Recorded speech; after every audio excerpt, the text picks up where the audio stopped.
welcome back to the Orion SunWorks Irrigation System Overview Training. This is video number 2 in a 5-part series to overview the entire operation of an irrigation system.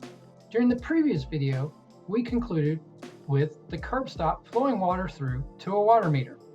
So what is a water meter? The water meter reads and records all water being used on the property. Before the water can be used on the property, it must pass through a water meter to track the quantity of water used inside the building or out in the landscape. In many areas, one water meter is installed to service both indoor and outdoor water use.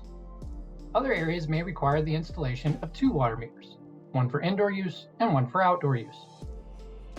One advantage to having a dedicated irrigation meter is to eliminate costly sewer fees commonly incurred with the indoor water use meters. This is because the water that enters the home is assumed to leave the home and go into the sewer system, and the water used by the outdoor irrigation system is assumed to stay in the landscape.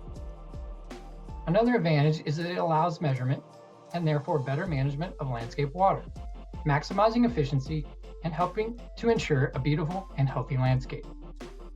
Meter sizes range from 5/8 of an inch to 1 1/2 inch for residential properties, and can range from 5/8 of an inch to 4 inches or larger for commercial irrigation systems.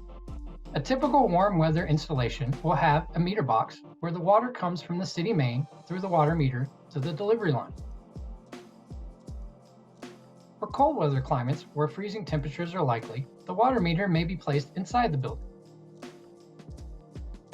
After the water meter, the water moves through the delivery line to provide water to the house or building. A point along the delivery line is chosen to be the point of connection, or POC, for the irrigation system. Typically, this is where the irrigation system starts.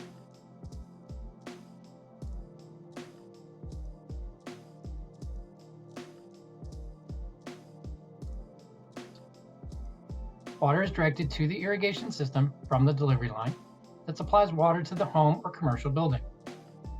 This will be different if the irrigation system has a dedicated water source separate from the meter to the home. In warm weather climates, the POC is usually before the building, and in cold climates, the POC could be inside the building. At this point, a compression or slip tee is installed at the POC. The tee may be made of various materials. Check your local codes for appropriate type to be used in your area. Note that in cold weather climates, an additional quick connect type fitting and drain valve should be added to the point of connection for winterizing the irrigation system. Most cities require the use of a device known as a backflow meter to prevent contamination of the potable water source by ensuring that no water that has been directed to the irrigation system can make its way back to the delivery line or the municipal service line. The 3 most commonly used are a pressure valve breaker, or PVB, a reduced pressure zone, or RPZ, and a double check assembly, or DCA. After water passes through the backflow prevention device, internal check valves prevent water from flowing in the opposite direction.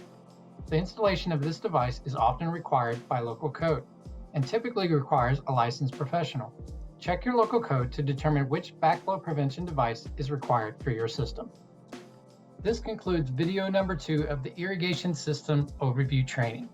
Please continue with course number 3 in the next module, where we will review pressure regulators, master valves, flow sensors or flow meters, piping, valve, lateral lines, and zones. We look forward to you continuing your irrigation system training with us. Thank you.